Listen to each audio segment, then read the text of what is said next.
Selamat pagi, kita bertemu kembali melalui virtual setelah beberapa waktu kita tidak bertemu. Pagi hari ini, saya berharap kalian semua tetap dalam keadaan sehat dan tetap semangat untuk mengikuti pembelajaran. Saya membuat video ini untuk menjelaskan tentang materi peluang, ya. Peluang yang akan kalian pelajari itu sebenarnya terdiri dari dua materi, yaitu yang pertama berkaitan dengan kaidah pencacahan dan yang kedua peluangnya sendiri, ya. Nah, pada video kali ini Yusuf akan menjelaskan dulu tentang kaidah pencacahan. Jadi kaidah pencacahan itu apa? Kaidah pencacahan itu adalah suatu aturan yang digunakan untuk menentukan banyaknya semua kemungkinan yang dapat terjadi dari suatu kejadian atau percobaan. Nah, metode kaidah pencacahan sendiri ada 3, yaitu aturan pengisian tempat atau aturan perkalian, dan yang kedua permutasi, dan yang ketiga kombinasi. Nah, sekarang saya masuk yang pertama tentang aturan pengisian tempat atau aturan perkalian. Pada metode aturan pengisian tempat, semua hasil yang mungkin terjadi didaftar secara manual. Contohnya begini, disediakan angka-angka, misalnya ada angka-angka 1, 2, 3, dan 4, yang akan dibentuk bilangan yang terdiri dari 3 angka. Berapa banyaknya bilangan yang terbentuk jika yang pertama tidak boleh ada angka yang berulang atau sama atau kembar. Jadi bilangannya itu tidak boleh ada angka yang kembar. Kemudian yang kedua, bilangannya boleh ada angka yang berulang atau sama atau kembar. Nah, dari contoh ini, Yusuf akan memberikan penjelasan seperti ini. Jadi, tadi dikatakan ada angka-angka berapa saja. Angka-angkanya adalah yang nomor 1 tadi, yang A, angka-angkanya itu ada 1, 2, 3, kemudian 4. Nah, kemudian dibuat bilangan yang terdiri dari 3 angka. Bilangan yang terdiri dari 3 angka itu berarti bilangannya ratusan, ya. Nah, kalau bilangan terdiri dari 3 angka, buatlah dulu kotak, ya. Ini untuk tempatnya. Dibuat dulu kotak. Kalau bilangan terdiri dari 3 angka, kita buat 3 kotak, ya. Ini sebagai ratusan, ya, ini sebagai ratusan, ini sebagai puluhan, dan ini sebagai satuan. Nah, kemudian tadi dikatakan yang A itu tidak boleh ada angka yang kembar, ya. Tidak boleh ada angka kembar, ya. Berarti angkanya harus beda semua. Misalkan begini, tidak boleh ada angka kembar itu misalkan 123, 142, itu namanya tidak ada angka yang kembar. Tapi kalau misalkan 144, nah itu namanya ada angka yang kembar. Ini kan angkanya kembar, gitu ya. Nah, itu tidak boleh. Jadi tidak boleh ada angka yang kembar, maka angkanya itu harus beda semua. Nah, karena angkanya harus beda semua, kita akan mengisi di tempat ratusan dulu. Di tempat ratusan ini ada berapa angka yang bisa menempati? Karena ini ada disediakan 4 angka, maka di tempat ratusan ini bisa angka 1, bisa angka 2, bisa angka 3, bisa angka 4. Berarti di sini ada 4 angka yang bisa menempati di sini. Ingat ya, ini 4 angka, bukan angka 4. Ya. Jadi ada 4 angka, banyaknya angka ada 4. Nah, kemudian kalau dari 4 angka ini sudah dipakai 1 di ratusan, misalkan yang dipakai bisa padahal yang angka 2. Angka 2 sudah dipakai di sini, berarti yang menempati puluhan tinggal berapa angka? Otomatis tinggal 3 angka kan? Karena tidak boleh kembar, tidak boleh ada yang kembar ini ya. Perhatikan ini syaratnya, tidak boleh ada yang kembar, maka tinggal 3 angka. 3 angka menempati tempat puluhan. 3. Nah, seandainya yang masuk itu adalah angka 4. Jadi yang masuk itu bisa angka 1, bisa angka 3, bisa angka 4 gitu ya. Nah, kalau sudah masuk 2 angka berarti tinggal 2 angka yang ada ya. 2 angka yang ada. Jadi banyaknya bilangan yang terbentuk adalah 4 dikali 3 dikali 2 sama dengan berapa? 12 kali 2, 24. Jadi ada 24 bilangan yang terbentuk ya. Jadi ingat ya, ini tadi karena tidak boleh ada angka yang kembar, maka angkanya jadi berkurang satu. Tadi ini ratusan, yang bisa menempati angka ratusan itu apa saja? Yang bisa menempati angka ratusan itu bisa 1, bisa 2, bisa 3, bisa 4 ya. Nah, kalau tadi seandainya angka 2 sudah dipakai, ya, angka 2 sudah dipakai, otomatis yang di sini ini seandainya angka 2 sudah dipakai, otomatis tinggal 3 angka kan, yaitu angka 1, 3, 4. Itu tinggal 3 angka. Nah, sekarang seandainya di tempat kedua itu saya pakai angka 2, angka 4, otomatis yang di tempat ketiga ini tinggal 2 angka, yaitu 1 dan 3. Makanya 4 kali 3 kali 2 ya, 24. Baik, itu yang A ya, tidak boleh ada angka yang kembar. Nah, sekarang yang B, angkanya sama, 1, 2, 3, 4, tapi di situ dikatakan syaratnya boleh ada angka yang kembar ya. Boleh ada angka yang kembar atau sama. Misalkan begini, 133. Nah, ini kan kembar. Boleh sekarang ya. Kemudian misalkan 222, ini juga kembar. Berarti boleh ya. Yang tidak boleh itu ya yang tadi, yang A tadi kan karena ada syaratnya tidak boleh ada angka kembar ya. Ini. Kemudian caranya bagaimana? Sama seperti tadi. Kalau bilangan itu terdiri dari 3 angka, buat kotak dulu. Ya. Buat kotak dulu, terdiri dari 3 angka.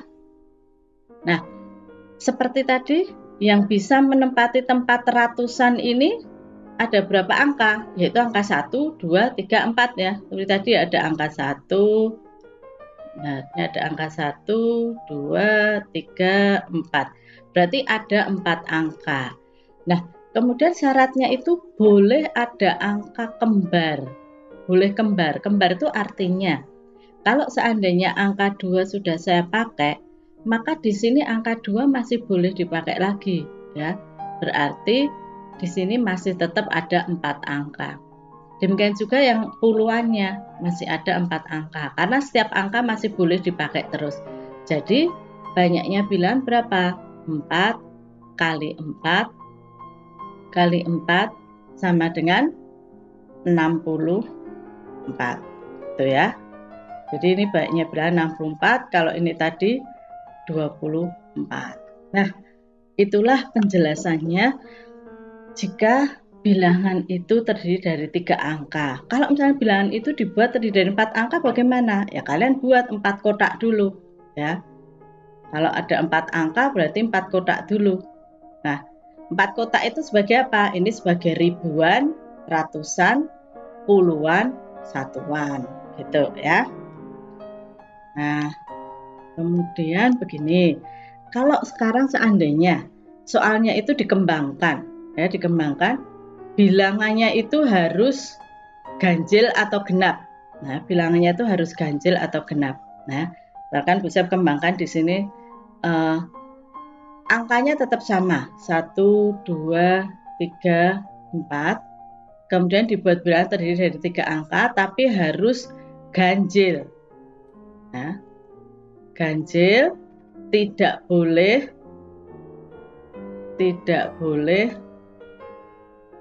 berulang.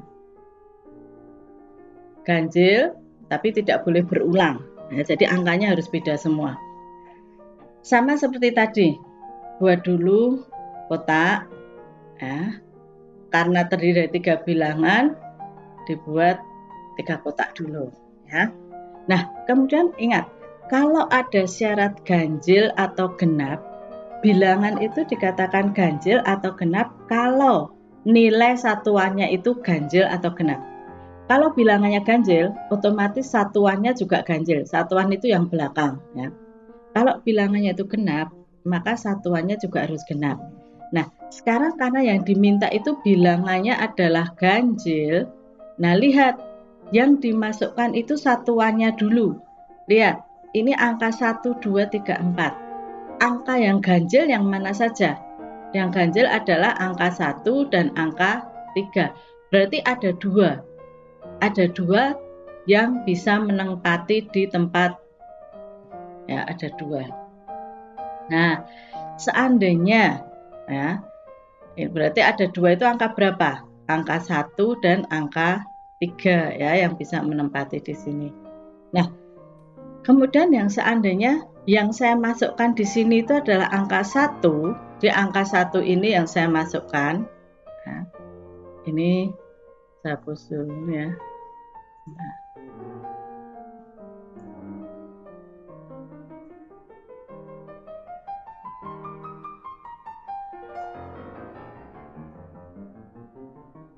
Ya.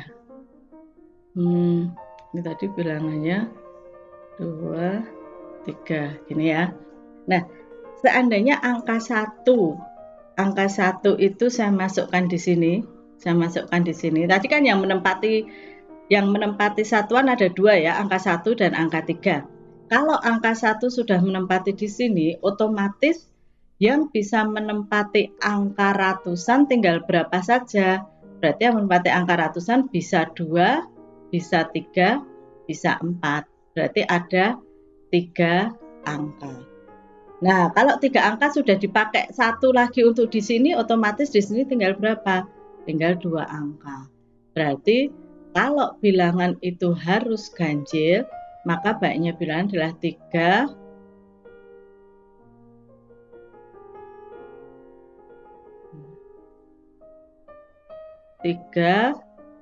kali 3 kali 3. 3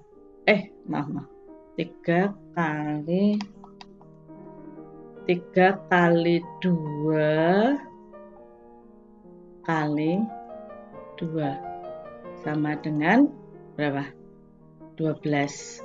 Nah, jadi kalau ada syarat ganjil, ada di sini ada syarat ganjil ini, maka bilangan yang terbentuk itu ada 12. Ya. Nah, itu pembahasan dari contoh yang nomor 1 tadi. Oke, bisa balik lagi ke ini tadi. Ini contoh nomor 1. Kemudian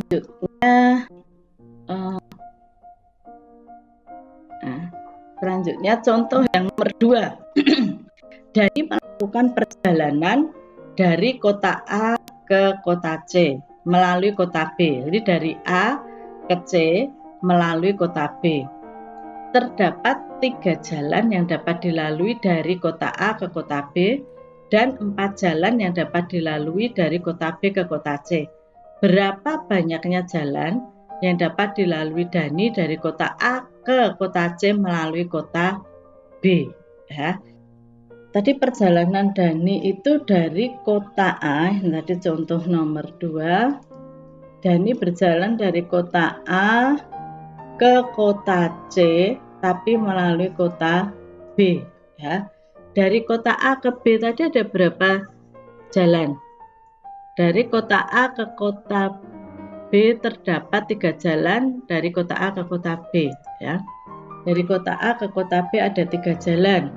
Jadi ini bisa begini, bisa begini, bisa begini. Ada 3 jalan ya. 1, 2, 3. Kemudian dari kota B ke kota C ada 4 jalan. 1, 2, 3, 4. Nah, jadi ada 4 jalan. Nah, berarti kalau Dani dari kota A ke kota C langsung, ada berapa jalan yang bisa dilalui? Kemungkinannya kan bisa begini. Dani bisa melalui jalan 1, B ke C-nya jalan 1.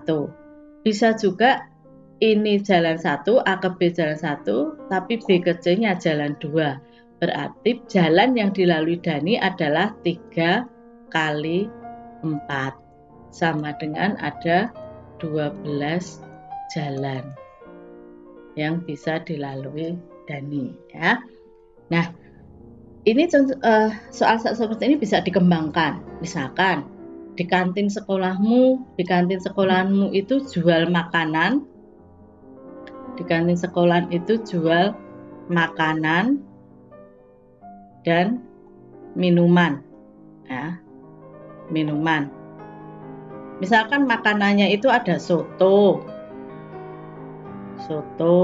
kemudian ada bakso, nah, kemudian ada apa ya? Misalkan nasi pecel, gitu ya. Ada nasi pecel. Kemudian minumannya itu misalkan ada es teh,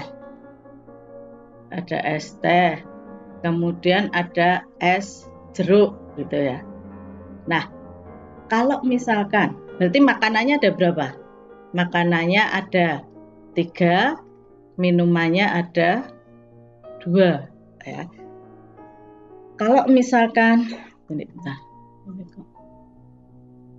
nah, makanannya ada 3, kemudian minumannya ada 2. Kalau misalkan kalian mau beli makanan dan minuman, berarti kemungkinan ada berapa pasangan makanan dan minumannya. Misalkan gini, kalau saya beli soto, bisa saja minumnya es teh, bisa saja minumnya es jeruk, bisa jadi saya minum soto, saya makan soto, minumnya es teh, ya. Tapi bisa juga saya makan soto, minumnya es jeruk, gitu ya. Kemudian saya makan bakso, minumnya es teh. Makan bakso, minumnya es jeruk. Jadi ada berapa kemungkinan pasangan makanan yang bisa saya beli, makanan dan minuman. Ya tinggal dikalikan aja. Makanannya ada 3, minumnya ada 2. Berarti ada 6 pasangan. Ya. Ada 6 pasangan makanan dan minuman. Baik, itu contoh 1 dan 2 ya. Nah, sekarang bisa melanjutkan. Contoh 1 dan 2 sudah. Nah, kemudian masuk ke belum masuk ke permutasi dan kombinasi, kalian harus tahu dulu apa yang dinamakan notasi faktorial. Notasi faktorial adalah satu notasi yang digunakan untuk mempermudah penulisan bentuk perkalian. Jadi n faktor, lambangnya notasi faktorial itu adalah tanda seru ini ya. Di n faktorial dinotasikan dengan n tanda seru adalah perkalian n bilangan asli pertama yang terurut. Jadi ingat, ini bilangan asli. Bilangan asli itu berhenti di angka 1. Maka perkaliannya itu nanti akan berhenti di angka 1. Kalau ada n faktorial, itu berarti n dikali n kurangi 1, dikali n kurangi 2, dikali n kurangi 3, kali n kurangi 4, terus pokoknya perkaliannya menurun sampai nanti akhirnya berhenti di angka 1. Kemudian ini ada 0 faktorial, itu sama dengan 1. Terus penjelasannya bagaimana? Saya akan jelaskan sebentar ya, contoh-contohnya. Contohnya begini ya, untuk notasi faktorial. Ya. Saya tuliskan contoh. Ya, misalkan ada 4 faktorial. 4 faktorial itu berarti perkalian menurun mulai dari 4. Kalau mulainya 4 ya berarti mulai 4. 4 kali 3 kali 2 kali 1. Mesti berhenti di angka 1. Hasilnya berapa? 4 kali 3, 12. 12 kali 2, 24. Ya. Kemudian kalau misalkan 3 faktorial. 3 faktorial ya 3 kali 2 kali 1 sama dengan 6. Nah, sekarang pertanyaannya, apakah 4 faktorial dikali 3 faktorial itu sama dengan 12 faktorial? Apakah seperti ini? Ya. Nah, kita akan cek. 4 faktorial tadi adalah 3 kali 2, 4 kali 3 kali 2 kali 1 dikali 3 faktorial itu 3 kali 2 kali 1. Ya. Jadi hasilnya sama dengan berapa? Ini 24 dikali 6. Ya, 24 dikali 6 berapa? 120 tambah 24, 144. Nah, ternyata hasilnya 144. Beda dengan ini kan? Ya, jadi 4 faktorial dikali 3 faktorial itu tidak sama dengan 12 faktorial ya. Perhatikan ini. Oke. Itu penjelasan tentang faktorial. Karena nanti di dalam permutasi dan kombinasi kalian akan mulai menggunakan notasi faktorial. Selanjutnya Ucap akan melanjutkan materinya ya. Setelah notasi faktorial, masuk berikutnya itu permutasi. Nah, permutasi itu menentukan banyaknya kejadian, tapi dengan memperhatikan urutan, ya urutan diperhatikan. Nah, lambang dari permutasi atau permutasi itu dinotasikan dengan P, hurufnya P. Kemudian kalau permutasi dari N unsur, ya permutasi R unsur dari N unsur itu rumusnya NPR. Perhatikan penulisannya. Ada yang menulis NPR, N di depan, R belakang. Ada juga yang nulis PNR di dalam kurung. Ada yang nulis atas bawah seperti ini. Ini sama saja ya. Nah, NPR rumusnya adalah sama dengan N faktorial dibagi dengan N dikurangi R faktorial ya. Bentar, sebelum masuk ke kombinasi, ini untuk permutasi ya. Permutasi Ucap akan berikan contoh satu aja ya untuk perhitungan permutasi. Oke, misalkan rumusnya N P R itu sama dengan N faktorial dibagi dengan N dikurangi R faktorial. Jadi kalau misalkan ada 10P2 itu sama dengan 10 faktorial dibagi dengan 10 dikurangi 2 faktorial. Sama dengan 10 faktorial dibagi 8 faktorial. Nah, kemudian cara menghitungnya bagaimana? Ingat tadi faktorial perkalian menurun ya. Jadi dikalikan 10 kali 9 kali, nah ini kan harusnya 8 kali 7 kali 6 kali 5 kali 4 kali 3 kali 2 kali 1. Harusnya seperti itu ya. Dibagi dengan 8 faktorial itu berarti 8 kali 7 kali 6 kali 5 kali 4 kali 3 kali 2 kali 1. Kemudian ini kan bisa dicorek ya. Ini corek gitu kan. Nah, hasilnya 10 kali 9 yaitu 90. Tetapi kalian bisa menggunakan langsung. Cara cepat ini tidak perlu diperpanjang seperti ini. Jadi ini bisa dirubah bentuknya, bisa juga seperti ini. Karena ini 10 kali 9, 8 kali 7 kali 6 itu sama saja dengan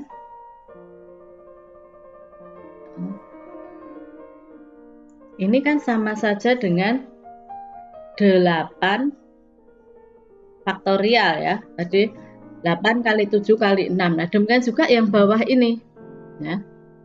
Yang bawah ini 8 kali 7 kali 6 kan sebenarnya sama saja dengan 8. Ini sebenarnya sama saja dengan 8 faktorial. Nah, terus ini dicoret kan? Hasilnya sama ya. Hasilnya sama yaitu 90. Sama dengan 90 ya. Jadi itulah 10P2 hasilnya 90. Oke, kita balik lagi ke sini. Setelah permutasi ya. Setelah permutasi kita masuk ke materi berikutnya yaitu kombinasi. Nah, kombinasi itu perlu diperhatikan. Notasi dari kombinasi itu menggunakan huruf C. Tapi kalian tahu juga ada buku yang menuliskan menggunakan huruf K. Itu sama saja. Ada yang menggunakan K, ada yang menggunakan C. Ya. Nah, rumusnya kombinasi itu n faktorial dibagi dengan r faktorial dikali n kurangi r. Nah, jadi ini kalau permutasi tadi kan rumusnya ini ya,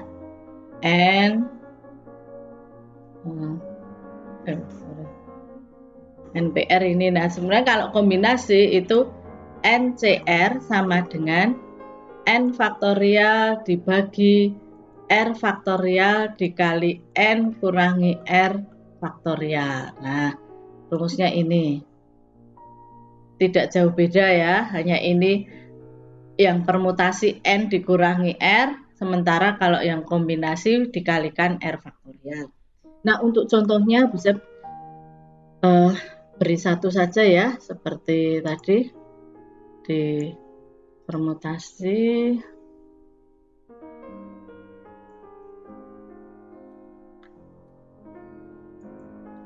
Contohnya misalkan 10C8 ya, kalau tadi 10P8 sekarang 10C8.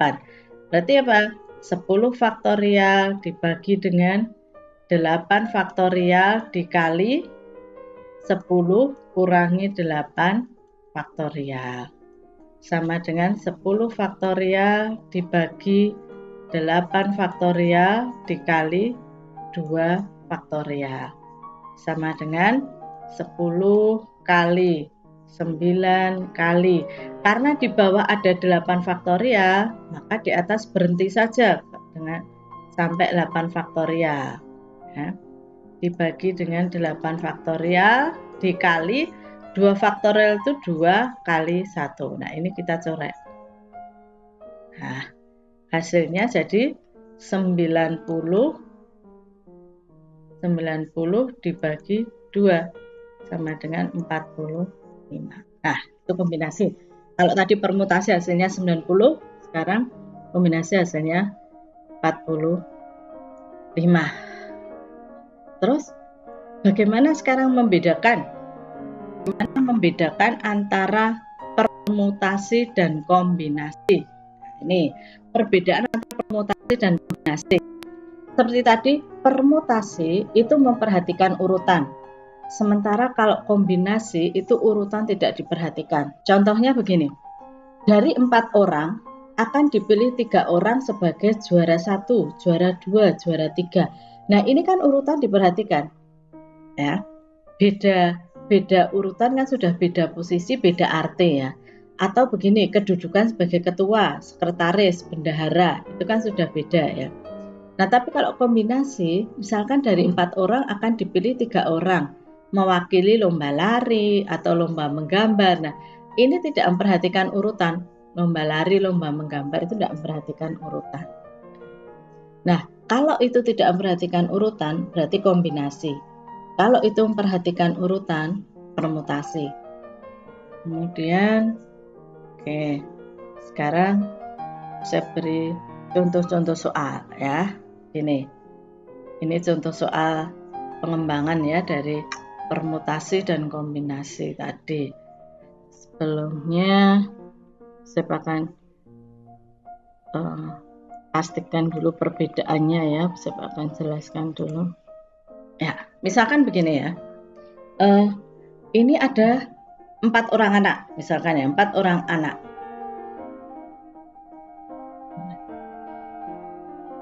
Nah, ada 4 orang anak, yaitu Andi,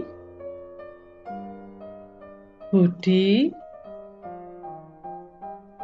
Catur, kemudian Danar, misalkan gitu ya, ada 4 orang anak. Nah, kemudian dari 4 orang anak itu akan dipilih juara 1, juara 2, dan juara 3 ya. Nah, akan dipilih juara 1, juara 2, dan juara 3. Nah, kalau misalkan yang pertama kemungkinannya itu juara 1-nya Andi, juara 2-nya Budi, juara 3-nya Catur. Nah, kan gitu ya. Tapi ada kemungkinan yang lain. kemungkinan yang lain itu misalkan juara satunya itu Budi, juara duanya Anto, juara tiganya Catur. Nah, kalau kalian perhatikan antara kelompok kalian perhatikan ini, kelompok satu ini dengan kelompok yang ini. Apakah sama artinya antara Andi Budi Catur dan Budi Andi Catur? Tentu sudah berbeda ya. Kalau ini juara satunya Andi, kalau ini juara satunya Budi. Meskipun orangnya sama, tapi posisinya sudah berbeda, itu sudah beda arti. Ya. Nah, tetapi kalau misalkan sekarang, dari 4 orang anak itu akan dipilih 3 orang mewakili lomba lari. Mewakili lomba lari itu kalau yang mau maju,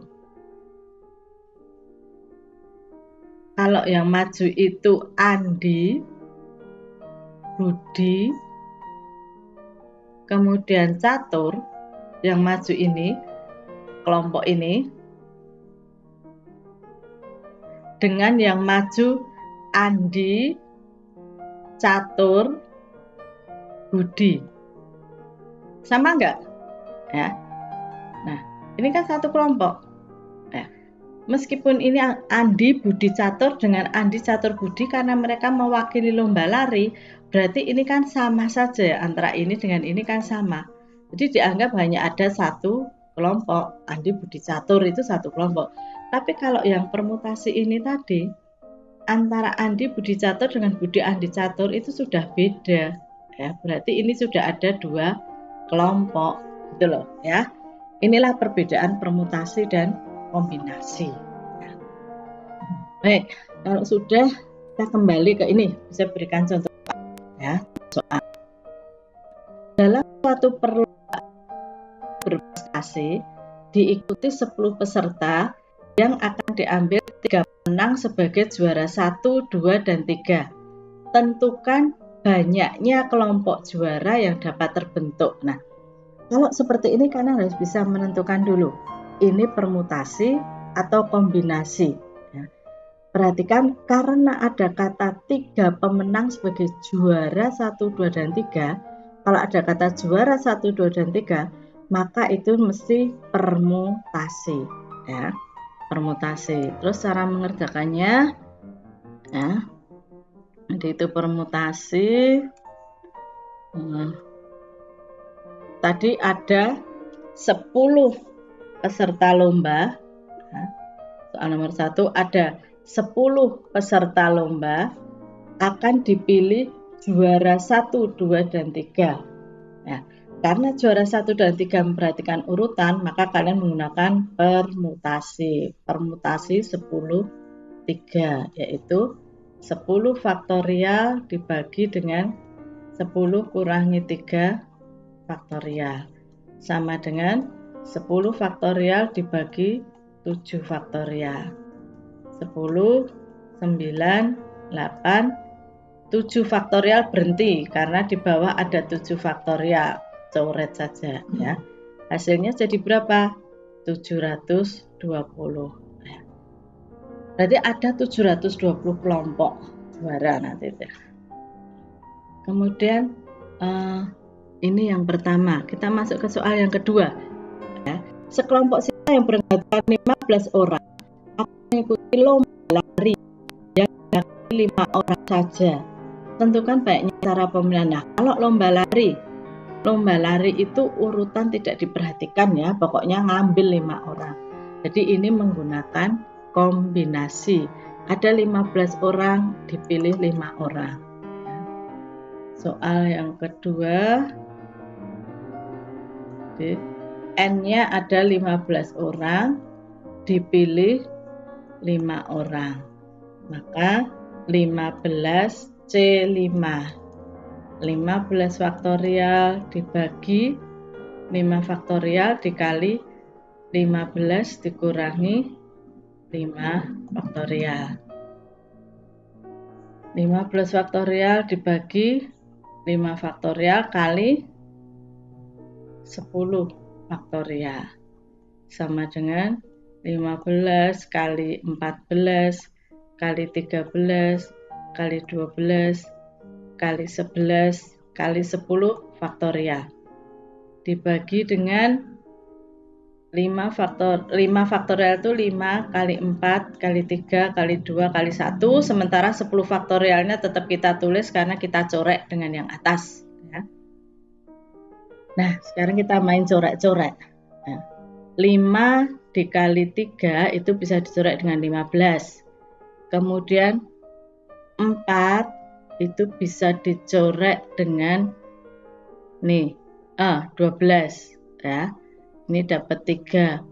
Kemudian 2 kita coret dengan 14, ini dapat 7. Jadi hasilnya tinggal berapa ini? 7 kali 13 kali 3 kali 11. Berapa? 7 kali 13 kali 3 kali 11. Berarti 21 dikali 13. 3, 6, 1, 2, 3, 7, 2. 273 dikalikan 11. Berarti 3, 0, 0, 3 ya. Inilah hasilnya. 3, 0, 0, 3 ya. Jadi dari 15 anak akan dipilih 5 anak saja, itu ternyata ada 3.003 kemungkinan. Banyak sekali ya. Baik, 2 contoh sudah. Demikian tadi penjelasan Bu Sep untuk video kali ini yang berkaitan dengan kaidah pencacahan. 3 yaitu aturan pengisian tempat, kemudian permutasi dan kombinasi ya. Bu Sep akan akhiri untuk video kali ini, dan nanti untuk video berikutnya Bu Sep akan menjelaskan yang berkaitan dengan peluang. Baik, selamat pagi, tetap semangat, jaga kesehatan, dan tetap ikuti protokol kesehatan dengan baik, dan jangan lupa terus berdoa. Selamat pagi.